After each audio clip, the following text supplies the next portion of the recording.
ఇక వైసీపీ నేత భూమన కరుణాకర్ రెడ్డి మీడియాతో మాట్లాడుతున్నారు. ఇప్పుడు లైవ్ చూద్దాం.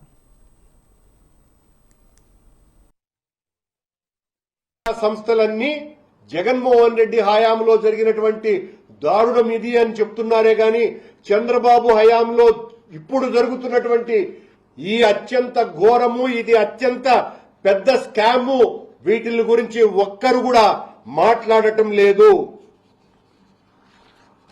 మా హయాంలో చంద్రబాబు నాయుడు గారు చెప్పేటువంటి మాట, ఆయన్ను మోసేటువంటి పత్రికలు రాసేటువంటి మాట, మేము కొత్త డిస్టిలరీస్ ని ఏర్పాటు చేసి తద్వారా మొత్తం అంతా కూడా నాణ్యమైన సరుకు కాకుండా చీప్ లిక్కర్ అమ్మినామోనని. కానీ చంద్రబాబు నాయుడు గారు ఎవరికైతే అనుమతులు ఇచ్చినారో ఆ అనుమతులు ఇచ్చినటువంటి 14 డిస్టిలరీ సంస్థలే జగన్మోహన్ రెడ్డి గారి హయాంలో మందును సరఫరా చేసినాయి. ఒక్కటి కూడా జగన్మోహన్ రెడ్డి గారు కొత్తగా అనుమతి ఇచ్చినటువంటి డిస్టిలరీ సంస్థ లేదు. దీన్ని ఛాలెంజ్ చేసి చెప్తున్నాము. ఈరోజు దాదాపు 27,800 గ్రామాలలో రాష్ట్రంలో ప్రతి గ్రామంలోనూ కనీసం అంటే 2-3 బెల్ట్ షాపులు చంద్రబాబు నాయుడు గారి ప్రభుత్వం తెరిచేసింది. ప్రపంచవ్యాప్తంగా ఉన్న వైద్య నిపుణులు చెబుతున్నటువంటి మాట, మీరు ఖరీదైన మందు తాగుతున్నారా లేకపోతే తక్కువ చీప్ రకం తాగుతున్నారా అన్నటువంటి తేడా లేదు.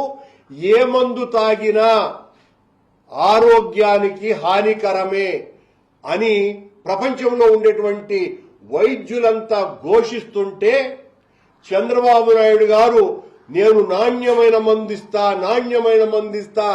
అని ఎన్నికల ప్రచారంలో మాట్లాడినటువంటి సంగతే కాకుండా ఈ రోజున చాలా నాణ్యమైనటువంటి మందిస్తున్నానని చెప్తున్నటువంటి చంద్రబాబు నాయుడు గారి పాలనలో ఆ 99 రూపాయల మందు అత్యంత నాసిరకమైనదని, తద్వారా విపరీతమైనటువంటి అనారోగ్య సమస్యలు వస్తున్నాయని అందరూ పెద్దలు చెబుతున్నటువంటి మాట.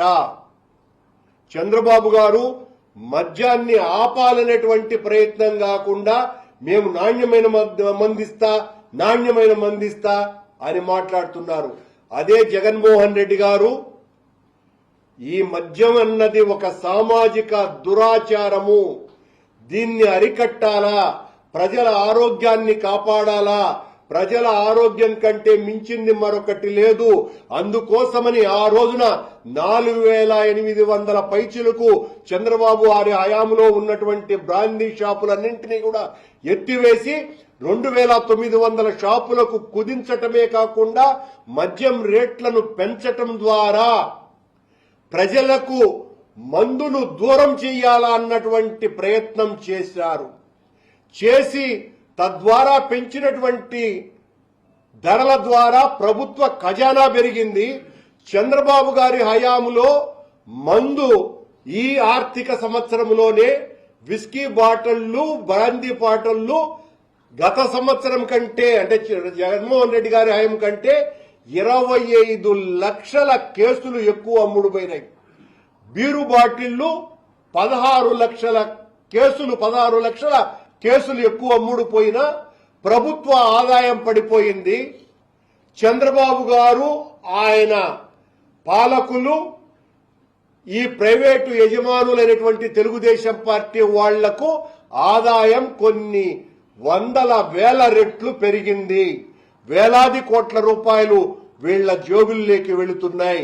అదే జగన్మోహన్ రెడ్డి గారు, నా సామాజిక బాధ్యత ఇది, ప్రజల ఆరోగ్యం నాకు ముఖ్యం, ప్రజలు నాకు ఓటు వేయకపోయినా నేను ప్రజల ఆరోగ్యం పక్కన నిలబడతాను అని చెప్పినటువంటి దీశాలి సామాజిక కార్యకర్త జగన్మోహన్ రెడ్డి. కనుకనే చంద్రబాబు నాయుడు నేను అతి చీపుగా మందిస్తా అని ఎన్ని మాటలు చెప్పినా జగన్మోహన్ రెడ్డి గారు చెప్పినటువంటి మాట మీద కట్టుబడి తను నష్టపోయినా ప్రజలకు నష్టం జరగకూడదు, ప్రజలకు ఆరోగ్యం పోకూడదు అన్నటువంటి ఒక గొప్ప నిర్ణయం తీసుకొని ఆయన పాలన సాగించినాడు.